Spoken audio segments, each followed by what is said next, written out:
Anthony John Mtaka, mkuu wa mkoa wa Njombe, nakiri kuupokea mwenge wa uhuru ukiwa unang'ara, unameremeta.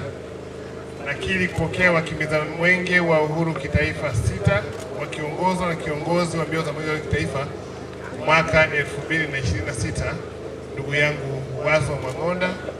Lakini pia nakiri kupokea kiongozi kutoka wizarani kakangu Juma Mswadi kwa niaba ya wizara ambayo inaongozwa na kiongozi wa mwenge kitaifa, na nakiri kupokea itifaki yote ya mwenge wa uhuru.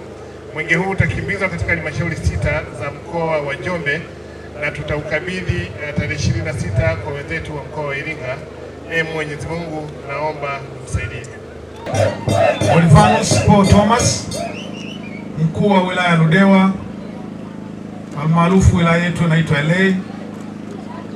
Ninakiri kupokea mwenge wa uhuru kutoka kwa mkuu wa mkoa wa Njombe Comrade Anthony Mtaka, ukiwa unang'aa, unameremeta, na wakimbiza mwenge 6 wa kitaifa wakiongozwa na ndugu Comrade Wazo Mwang'onda.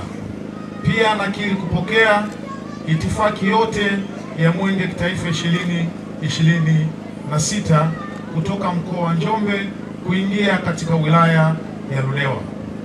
Mwenge wa uhuru wilaya ya Ludewa utakimbizwa kilomita 110 ukipita katika barabara za vumbi, changarawe na lami zinazopita katika minuko na mabonde yenye mita 1500 mpaka 2000 kutoka usawa wa bahari.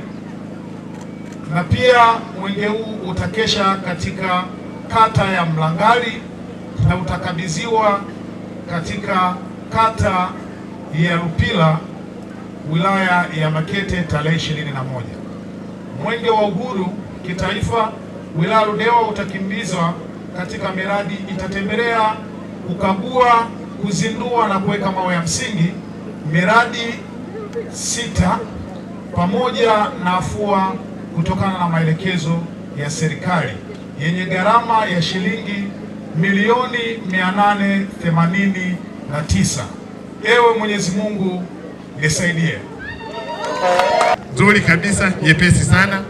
Lakini kwenye miradi, mkiwa mkoa wa Njombe mtapitia miradi 41, mtaweka mawe ya msingi, mtafungua, mtakagua, mtaona kwa macho, na miradi hii ina thamani ya shilingi bilioni 12.8. Yule aliyejitambulisha kama mtu wa manunuzi na kanukuu vizuri sheria ya manunuzi, utaona thamani ya pesa na miradi yote ambayo imetekelezwa huku. Dada yangu wa nishati safi ambao unabeba image ya Mheshimiwa Mama Samia, wewe sasa ndo Mama Samia wa leo ukiwa Ludewa. Lakini na ndugu yangu wa vijana platform, umeona vijana wa Njombe, na hata wale watu wa Ruvuma wamekodisha baadhi ya vijana wa huku. Kwa hiyo wamebadilisha tu, wale ni vijana wa Njombe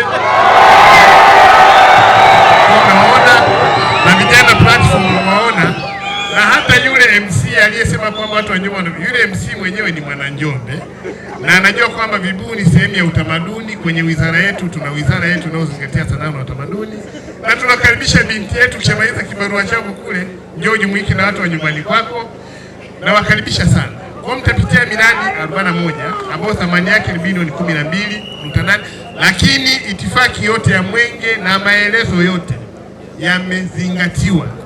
Sasa lingine, kiongozi wa mbio za mwenge, utaona mimi nazungumza bila kusoma. Msingi wake ni mazoezi ambayo mlipewa tulipokuwa kule kwenye, ndio maana ninyi hamruhusiwi kuzungumza, mshika nini, karatasi. Kwa ile training, hata utakaporudi kesho ukawa IGP, maana wewe ni mkaguzi wa polisi, unaweza ukatumia uzoefu huo ambao kazi tuliifanya, ukaachana mambo kusoma na makaratasi, kwa sababu hizi taarifa zote mnakuwa nazo. Kazi ya rasi ni kuandaa, kazi yangu ni kupitia na kuwasilisha. La lingine, mkiwa kwenye mkoa wetu, taarifa kule imesomwa mambo ya malaria, mnaingia kwenye mkoa ambao ni zero malaria. Wale watu mnaotoka Zanzibar lazima mjue kwamba Tanzania maeneo mawili ambayo hata dawa za malaria zipo ni Zanzibar na Njombe. Ukiona mtu anaumwa malaria ametoka Songea kule mikotoka, amepimwa, amekuja huku, ama mambo ya malaria sisi tulisha achana nayo. Huu ni mkoa ambao ni zero malaria. Kwenye swala la HIV/AIDS tunafanya upimaji, tunatoa elimu kuhusu kinga na matumizi ya dawa za kubaisha virusi vya ukimwi. Nadhani umesikia na huko hamasa wa malaria kwa mambo